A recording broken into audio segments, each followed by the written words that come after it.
गुरुमुखो, कल के सत्संग में आपने सुना कि कैसे गुरु महाराज जी ने एक बंजर भूमि में स्कूल का निर्माण कराया।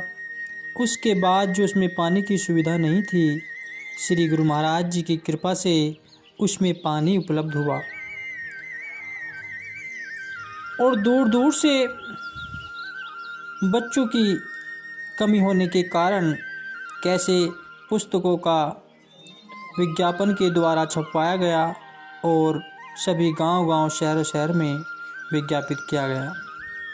उसके बाद श्री गुरु महाराज जी ने कृपा फरमाई कि जो बच्चा पैसों की वजह से शिक्षा लेने के लिए असमर्थ है, उसे भी शिक्षा दी जाएगी, किसी तरह का भेदभाव नहीं किया जाएगा।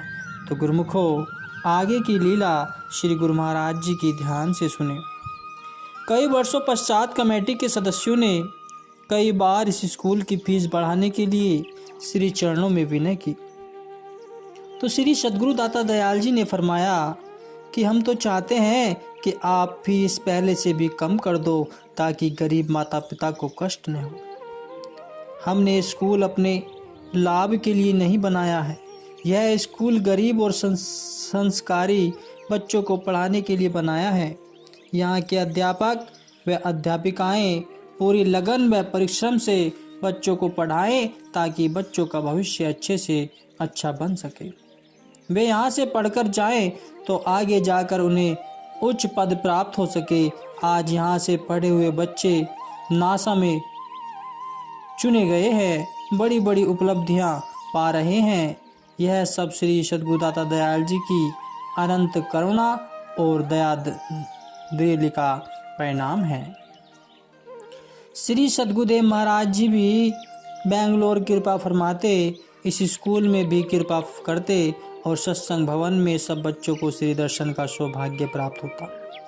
एक बार आपने स्कूल में कृपा की और सहज स्वभाव ही सब बच्चों से पूछा कि आपको यह स्कूल क्यों अच्छा लगता है।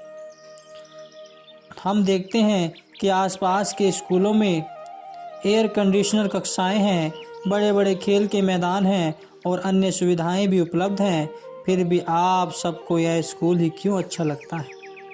बच्चों ने हाथ जोड़कर विनय की, प्रभु उन स्कूलों में चाहे यहाँ से अधिक सुविधाएं उपलब्ध होंगी, परंतु उन्हें एक चीज़ नहीं मिलती जो हमें और केवल हमें ही प्राप्त है। वह है परमपिता परमात्मा का देव दुर्लभ दर्शन और उनका असीमित प्यार।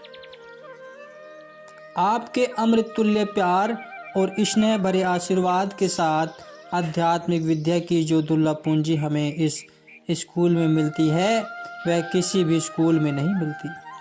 आप उनके हृदय के ऐसे भाव सुनकर बहुत मुस्कुराए और खूब आशीर्वाद प्रदान कर उन्हें निहाल किया। सत्य तो यह है कि आप स्वयं भी इस स्कूल में पधारने के लिए उत्सुक रहते। बच्चों का भी आपसे हार्दिक प्रेम था। आपका आगमन सुनकर उनके हृदय की हर कली खिल उठती।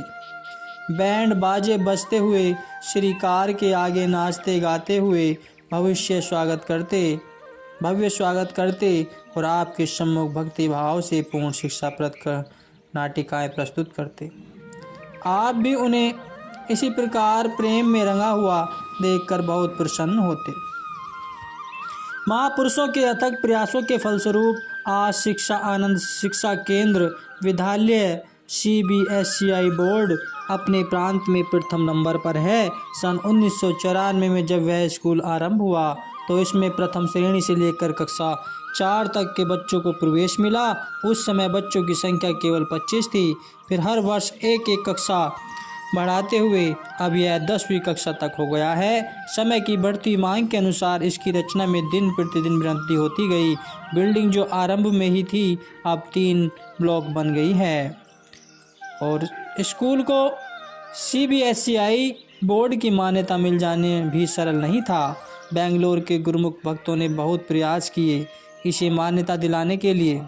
बड़े बड़े सम्मानित लोगों, मिनिस्टरों से इस बारे में अपील की, परंतु सफलता न मिली। हर तरह से प्रयत्न करने पर भी जब काम न बन पाया तो प्रेमियों ने श्री चरणों में विनय की कि आपने फरमाया यह सब छोड़ो, दिल्ली जाकर आनंद शिक्षा केंद्र विद्यालय को ऑल इंडिया पर मान्यता दिलवाओ। श्री आज्ञा शिरोधार्य कर गुरुमुखों ने दिल्ली जाकर सब कार्रवाई की और बहुत थोड़े समय में ही इस स्कूल को CBSE बोर्ड की मान्यता मिल गई। आरंभ में 1 वर्ष की मान्यता के लिए अपील की गई, पर बोर्ड की ओर से श्री प्रभु जी की कृपा और प्रेरणा से 5 वर्ष की मान्यता मिल गई। CBSE बोर्ड ने मान्यता तो प्रदान कर ली। कुछ समय पश्चात बिना सूचना दिए वहां से इंस्पेक्टर इस स्कूल की सारी कार्रवाई देखने के लिए अचानक ही आ गए। पहले सारे हिसाब किताब की जांच की।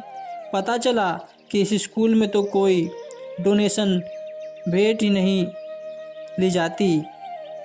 फीस भी इतनी कम जो कि ना के बराबर थी। वे सोचने लगे, ये कैसा स्कूल है जहाँ कोई डोनेशन नहीं ली जाती और फीस भी इतनी कम है। इस स्कूल का खर्च कैसे निकल पाता होगा। सब अध्यापकों, बच्चों और उनके अभिभावकों के चेहरे पर खुशी झलकती देखी तो और भी हैरान हो गए। उन्होंने बोर्ड की मीटिंग में कहा कि अन्य स्कूलों के जो कुल 900 अध्यापक हैं, वे कुछ समय के लिए आनंद शिक्षा केंद्र में जाकर यह सीख कर आए कि वे कैसे बच्चों को पढ़ाते हैं। उस स्कूल के बच्चों के चेहरे पर छाई हुई खुशी का क्या रहस्य है।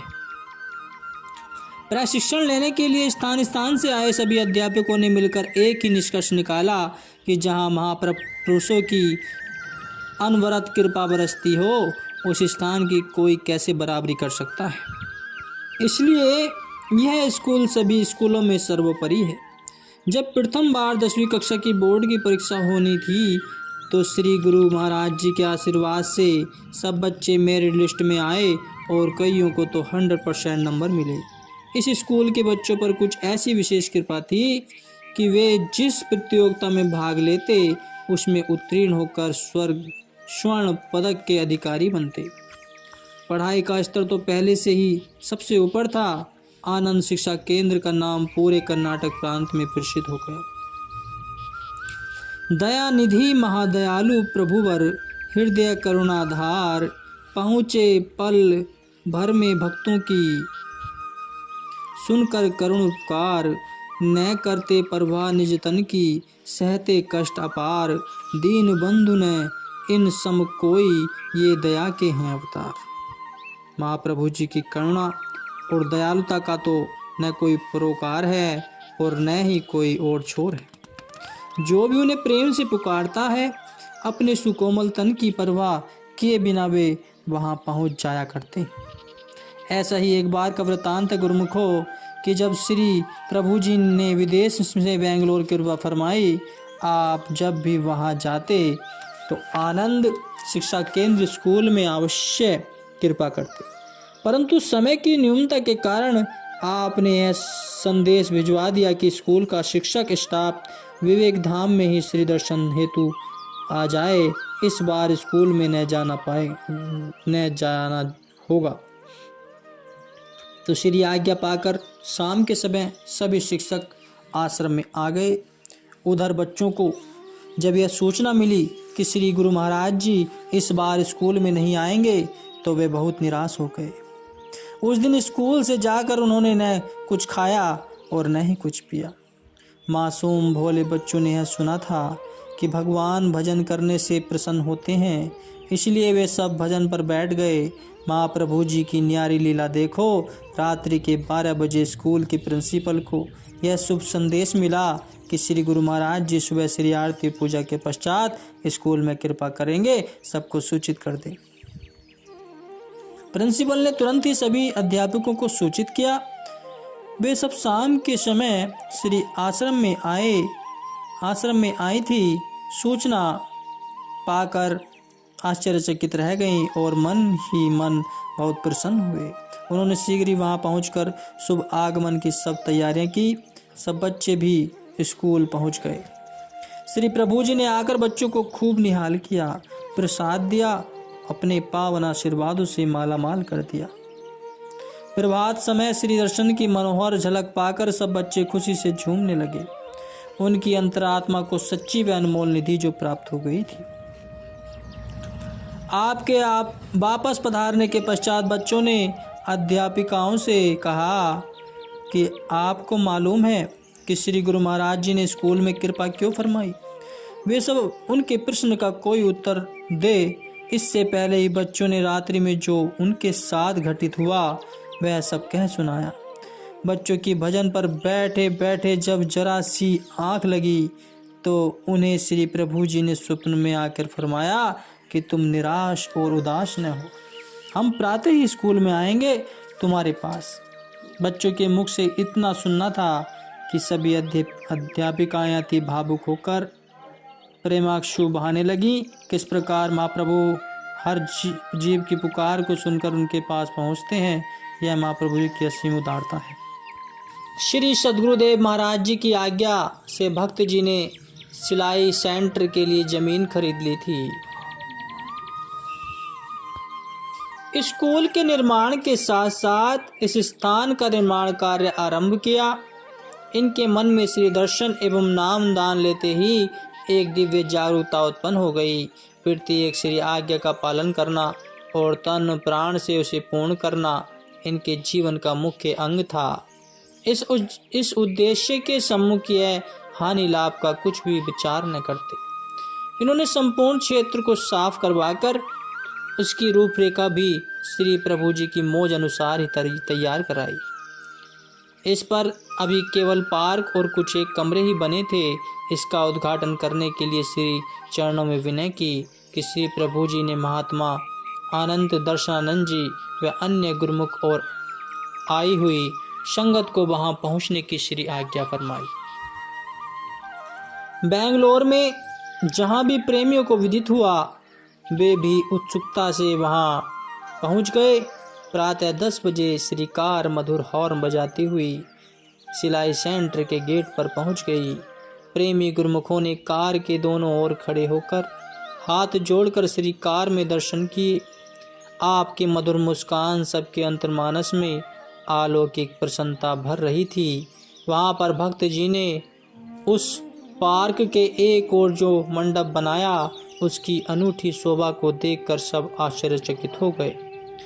ऐसा लगता था कि मानो वह एक स्वर्ग के पारिजात फूलों से सजा हुआ विमान नीचे उतरा हो। श्री प्रभु जी ने सर्वप्रथम रिबन काटा और भक्त जी ने श्री आरती उतारी।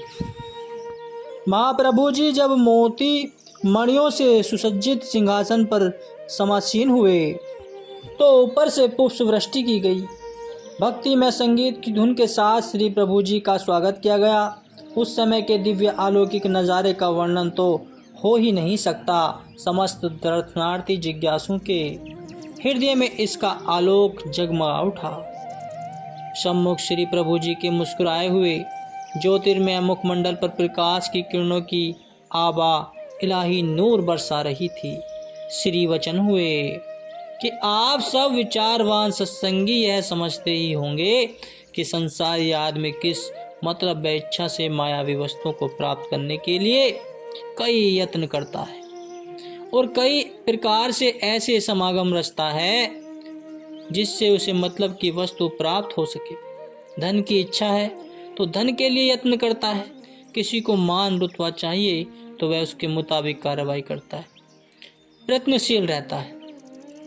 निशी दिनु माया कारणे प्राणी डोलत नीत कोटन में नामक को नारायण जिन चीत। गुरुमुख सहदेव सच्ची वस्तु को पाने की तलब रखते हैं और उसके लिए ही सब यत्न करते हैं।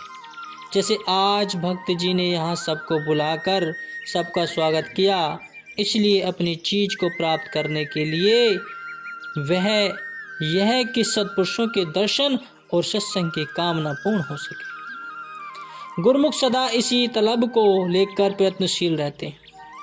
जिस प्रकार भी हो सके सत्पुरुषों के दर्शन और उनकी सेवा का अवसर मिल जाने की कोशिश में रहते हैं। महापुरुष भी गुरुमुखों की ऐसी निष्काम भाव से की गई सेवा से खुश होते हैं। यहाँ आज सिलाई ट्रेनिंग स्कूल का काम आरंभ हुआ है और उसका ही मुहूर्त हुआ है। यह अरस परस का मेल है। भक्ति भक्ति भगवान अर्थात भक्त भक्ति करके भगवान को पाता है। यहाँ पर भगवान स्वयं ही भक्तों के प्रेम के वशीभूत हो खींचे चले आए। हर्षित गुरुमुख प्रेमियों के जयकारे की ध्वनि आकाश तक गुंजायमान हो उठी। आप वर्ष में 2 बार बेंगलोर में कृपा फरमाते। प्रेमी जन दूर दूर से यहाँ आकर दर्शन प्राप्त और लाभ प्राप्त करते। आप अपनी दिव्य मनोहरी लीला से उनके मानस पटल पर अपनी अमिट याद छोड़ देते। जो भी एक बार से चरणों में आ जाता वह प्रेम दीवाना बन बार बार से चरणों में आने की चेष्टा करता था। आप उनके हृदय के भावों के अनुसार उन्हें समय प्रदान करते, उनकी विनय पर गौर फरमाते और उनकी प्रेम भावना को पूर्ण करते। ऐसे ही एक प्रेमी परिवार श्री चरणों में उपस्थित हुआ। भक्त जी का कंपनी की तरफ से विदेश में स्थानांतरण हो जाने के कारण सारा परिवार ही वहां शिफ्ट हो गया था। भक्ति ने विनय की, प्रभु हम पहली बार वहां जा रहे हैं, आप ही हमारे अंग संग रहकर हमारी संभाल करना। किसी आश्रम का पता भी पास नहीं जो यहाँ की भांति सत्संग लाभ प्राप्त हो सके। तो आपने फरमाया, आप खुशी खुशी जाओ, सब काम स्वयं हो जाएगा। वह परिवार न्यूयॉर्क में जाकर रहने लगा। 20 सितंबर प्यारे प्रभु जी का शुभ अवतरण दिवस आने वाला था। श्री प्रभु जी को याद कर उस भक्तनी की आंखों से आंसू झरने लगे। वह सोचने लगी कि मैंने आज तक महाप्रभु जी का शुभ अवतरण दिवस मनाने का दिव्य आनंद आश्रम में ही लिया है, लेकिन इस बार क्या मुझे घर पर रहकर ही इस पावन दिवस को मनाना होगा। यहाँ आने से